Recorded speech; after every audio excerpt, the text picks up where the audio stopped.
আসসালামু আলাইকুম বন্ধুরা, যে যেখান থেকে আমার ভিডিওটি দেখতেছেন, আপনারা জানেন আমি মানবিক কাজ করি, মানুষের পাশে দাঁড়ানোর চেষ্টা করি। এরই ধারাবাহিকতায় একটা ভিডিও, সেটা আমার কথার মাধ্যমে একটা ভিডিও আপনাদের মাধ্যমে বলতে চাই। সেটা হলো, মানুষ আমরা এক একজন এক এক রকমের কষ্ট নিয়েই কিন্তু আমরা বেঁচে থাকি। কিন্তু কিছু কিছু মানুষের কষ্ট, যেটা শুনলে, যেটা দেখলে, উপলব্ধি করলে মানে ভিতরে আতঙ্কিত হয়ে ওঠে, এরকম কিছু কিছু চিত্র আমাদের সমাজে দেখা যায়।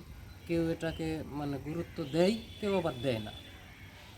যারা গুরুত্ব দেয় তাদের ভিতরটা কেঁপে ওঠে।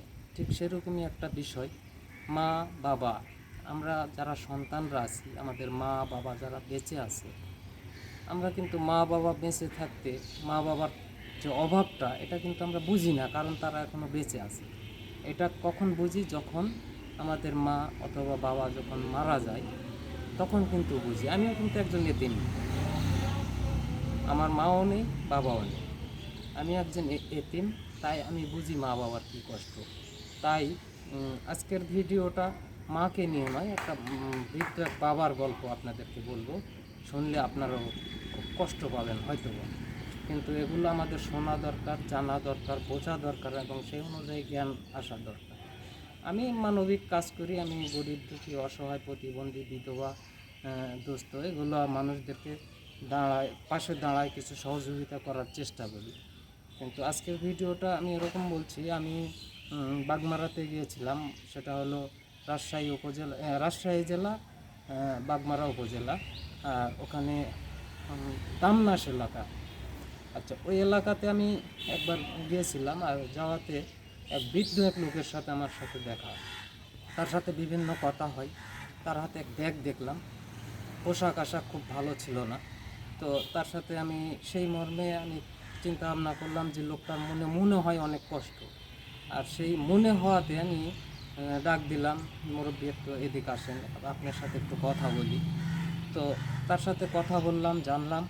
তো মুরব্বী অনেক কষ্ট করে, সে খুব উচ্চ পরিবারের নয়, গরিব পরিবারের মানুষ। তো অনেক কষ্ট করে ছেলেকে লেখাপড়া শিখিয়েছে। লেখাপড়া শেখানোর পর ছেলেটার ভাগ্য, আল্লাহ পাকের ইচ্ছা, ভাগ্যটা খুলে যায়। ছেলেটা সরকারি কোনো সংস্থাতে না হলেও, মনে করেন যে কোথাও না কোথাও একটা তার সংস্থান হয়েছে। সেটা হলো ব্র্যাক ব্র্যাক যে একটা এনজিও আছে, এই এনজিওতে সাথে তার সন্তানটা চাকরি করে।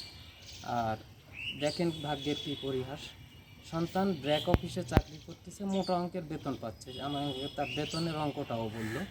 তো মোটা অঙ্কের বেতন পাচ্ছে। আর বাবা কি করতেছে দেখেন, বাবা ভিক্ষে করে খাচ্ছে। যখন তারা এক জায়গায় ছিল, বাবা, মা এবং সে, তখন কিন্তু তাদের পরিবারটা খুব হাসি খুশি ছিল। ছেলেটা চাকরি পায়, তখনও হাসি খুশি ছিল। ছেলেটা চাকরি পাওয়ার সময় তার বাবা মার যথেষ্ট অনুদান ছিল। তো সব মিলিয়ে চাকরি হওয়াতে পরিবারটা খুশি, সুন্দর চলছে। আর এই চাকরি হওয়ার পর ছেলেটা কিছুদিন পরে বিয়ে করে। বিয়ে করার পরে ছেলের ভিতরে কি এমন হলো, কি পরিবর্তন হলো? বিয়ে করাটাই কি তার পরিবর্তন, না তার ওই বিয়ে করার পরে তার স্ত্রীকে নিয়েই পরিবর্তন? এটা তো আমরা কেউ বলতে পারতেছি না। তো দেখেন কি এমন তার ভিতরে হলো। তারপর থেকে তার বাবাকে আর দেখতে পারে না, মাকে আর দেখতে পারে না। সে তার মতো সংসার করতেছে, বাড়িতে থাকবে না, সে অন্য বাড়িতে ভাড়া করে থাকবে। তো এরকম একটা পরিস্থিতিতে সে কিন্তু আলাদা জায়গায় আলাদাভাবে বাসা ভাড়া নিয়ে থাকতেছে, নিজের সংসার নিজে চালাচ্ছে। আর খোঁজও নিচ্ছে না যে আমার বাবা কী করতেছে, আমার মা কী করতেছে। এখন বাবা বৃদ্ধ মা, এরা কী করবে? এদের ফ্যামিলি তো সচ্ছল নয়। তখন এরা, এই বাবাজিটা ভিক্ষা করা শুরু করলো। আর এই ভিক্ষা করা অবস্থায় আমার সাথে তার দেখা। তাহলে বোঝেন, ছেলে ব্র্যাক অফিসে চাকরি করতেছে, তার স্ট্যাটাস, ভদ্রতা, শিক্ষা, তার অর্থনৈতিক উপার্জন সব কিছু মিলিয়ে স্বাচ্ছন্দ্যে জীবনযাপন করতেছে, আর বাবা করতেছে ভিক্ষা। এরকম ছেলেদের জ্ঞান বুদ্ধি হওয়া দরকার। তো আপনারা আমার বন্ধুরা যারা এই ভিডিওটা দেখতেছেন, অন্তত দয়া করে আপনারা আপনাদের বাবা, যাদের বাবা আছে, মা আছে, এই বাবা মা থাকা অবস্থায় আপনারা একটু বুঝতে শিখুন যে বাবা মা কী জিনিস। আর বাবা মা যখন আপনার হারিয়ে যাবে, তখন কিন্তু আপনারা বুঝতে পারবেন। কিন্তু তার আগেই যদি একটু অনুভব করতে শিখেন, তাহলে কিন্তু আপনার জীবনটা অনেক ধন্য বলে মনে হবে। বাবা মার দোয়া আশীর্বাদ এগুলো আপনার কাজে লাগবে। তো আপনারা মানবিক কাজ করুন, আমি মানবিক কাজ করতেছি, আমাকে মানবিক কাজ করার সহযোগিতা করুন। আর আপনারা একটু জ্ঞান খাটিয়ে অন্তত বাবা মার প্রতি একটু দায়িত্ব কর্তব্য সব কিছু মিলিয়ে তাদের সাথে একটু সুসম্পর্ক রাখুন। এটাই আজকের জন্য ভিডিও। আসসালামু আলাইকুম।